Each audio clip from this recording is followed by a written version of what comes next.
da un cambio en el volumen. Recuerde que en fisiología del sistema respiratorio de la ventilación mecánica, el volumen es igual a presión y la presión es igual al volumen. Cualquiera de los dos puede generar los cambios. Entonces son dos contextos fisiológicos muy diferentes, los cuales hay que saber identificar en estos pacientes. En el paciente con neumonía fenotipo tipo L también tiene una disminución en la relación ventilación-perfusión, ¿cierto? Y tiene una disminución en la capacidad de reclutamiento del alveolo. Esto es muy importante.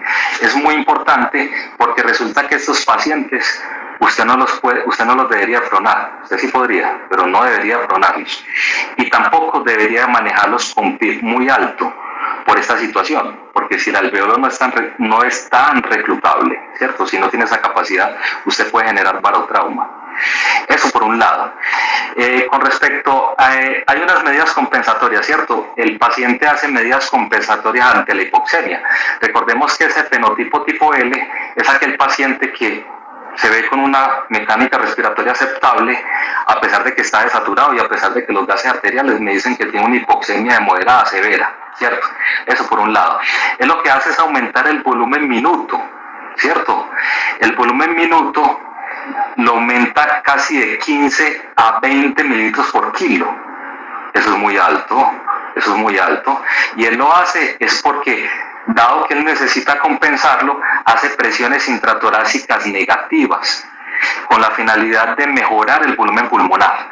Recordemos que cuando nosotros inspiramos, la presión intrapleural normal es siempre negativa, es de menos 5 centímetros de agua. Cuando intentamos entrar ese volumen o ese gas o ese oxígeno al alveolo, la presión intrapleural puede ponderarse en inspiración más o menos de menos 7 a menos 8 centímetros de agua. Pero estos pacientes pueden hacer presiones intrapleurales mucho más negativas y pueden hacer unas lesiones que se llaman lesiones pulmonares autoinfligidas o el PCILI. Eso por un lado. Entonces, estos pacientes, ¿cómo los vamos a ventilar? Les voy a hacer una aclaración. Podemos hacerlo desde el punto de vista de ventilación mecánica no invasiva o desde el punto de vista de ventilación mecánica invasiva. Aquí voy a hacer referencia es a la ventilación mecánica invasiva. Digamos que queremos proteger a nuestro personal.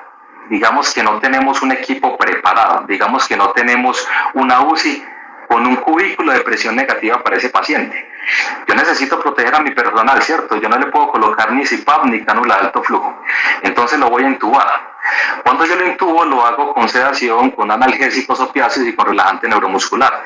En ese momento, la mejor manera es colocar a nuestro paciente en un modo asistido controlado por volumen. No quiero decir que no se pueda colocar en un modo asistido controlado por presión. Claro que usted lo puede hacer.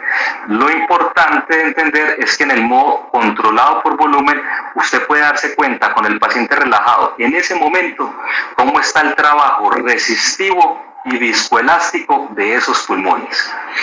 Cuando usted hace eso, usted investiga cómo está la distensibilidad estática, ¿cierto? Que se hace a través de algo que se llama mecánica respiratoria. Entonces usted ya puede acercarse más a esa posibilidad. La mecánica respiratoria usted la hace con el paciente relajado con la finalidad de saber tres parámetros muy importantes de la ecuación. El volumen corriente expirado, ¿cierto? Que es sobre la presión meseta o la presión intraalveolar menos el PIB total. O sea que en ese paciente tenemos en cuenta si el paciente tiene autoPIB o si el paciente tiene PIB intrínseco. Cuando usted hace la fórmula, usted hace el cálculo de distensibilidad y muy probablemente le va a dar cercano a la normalidad. Usted a través del bucle de la histéresis, en el bucle de presión-volumen, que saca una histéresis, recordemos que la histéresis tiene 4 fases, ¿cierto? La primera, acá en la parte inferior, es la apertura de la válvula de inspiración de la misma. Empieza a haber una fase inspiratoria que tiene que ver con presión. Acá arriba hay una válvula que también se abre, es la válvula de apertura expiratoria, y hay una fase expiratoria que tiene que ver con volumen. En la fase expiratoria yo me puedo dar cuenta si la elastancia de ese pulmón está disminuida. Entonces, al usted identificar eso, listo, no hay problema, ya sabes que es una neumonía fenotipo tipo L, y vamos a ir con un FIO2 que puede estar entre 50 y 60%. Vamos a empezar con un PIB bajo, ¿listo? Vamos a empezar con un PIB de 8. Recordemos que estos alveolos son poco reclutables. vamos a empezar con un volumen corriente, el cual no requiere ser protectivo a pulmón. El volumen corriente lo podemos colocar de 6 a 8 mililitros por kilo. Y vamos a estar muy pendientes de todas las presiones, ¿cierto? Esa es la manera como yo voy a ventilar al paciente con un fenotipo L. Ahora bien, si vamos a hablar de una neumonía por fenotipo tipo H, esto ya es otra situación, ¿cierto? Y es otra situación porque mi paciente tiene otras características. Generalmente estos son los pacientes que pueden tener una neumonía con criterios de refractariedad. Recordemos que estos pacientes son aquellos que tienen el TACAR o la tomografía de alta resolución pulmonar con los pulmones hepatizados, con un compromiso de derrame pleural bilateral importante. Y estos pacientes tienen una elastancia alta, ¿cierto? Tienen una elastancia pulmonar alta, dado la disminución del volumen del gas, debido al edema.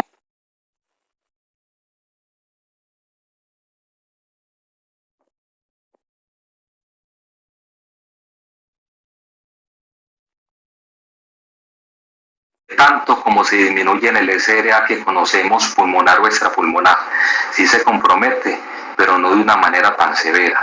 Aunque nosotros hemos visto en algunos pacientes que hemos tenido distensilidades pulmonares hasta de 30 centímetros de agua, que ya son muy bajas. El peso del pulmón es muy alto en estos pacientes, ¿cierto?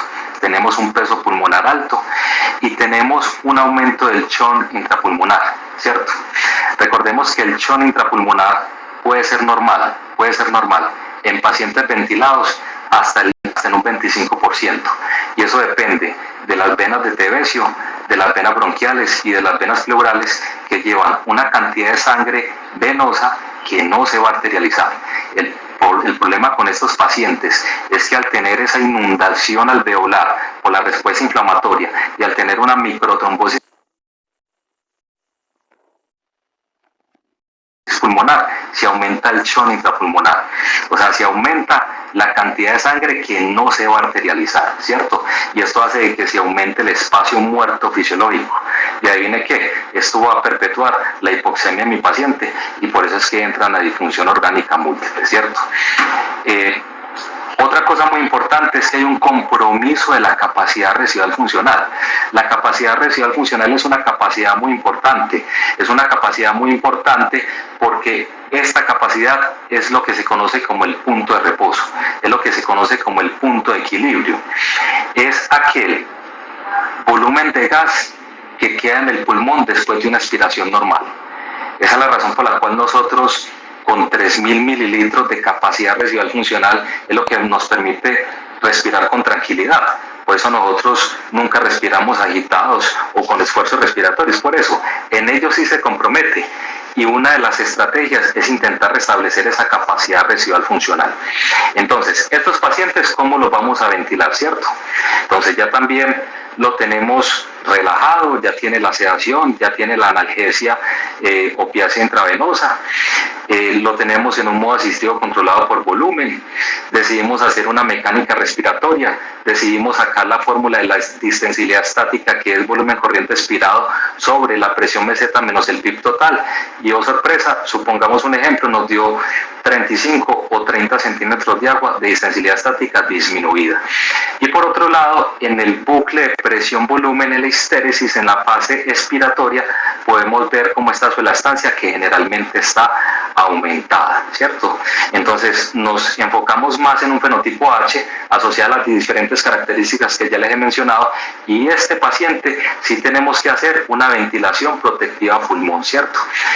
Entiéndase que la ventilación protectiva a pulmón empezó inclusive de los estudios de un doctor en el año 1981, 1983 en el New England Journal of Medicine. Él desde ese tiempo le preocupaba a sus pacientes y él quería era mejorar la hipoxemia y la acidosis respiratoria que hacían. Sin embargo, en ese tiempo manejaban los pacientes con volúmenes de 10 a 15 mililitros por kilo de volumen corriente programado. Inclusive llegaron a 24 mililitros por kilo, ¿cierto? Empezaron a ver que no les iba bien. Y es por eso que el grupo del año 2000, que en ese tiempo se llamaba el ARDS Network, hicieron una publicación en el New England en el año 2000. Y ellos dijeron, no, venga a ver, esos pacientes hay que manejarlos diferente, ¿cierto?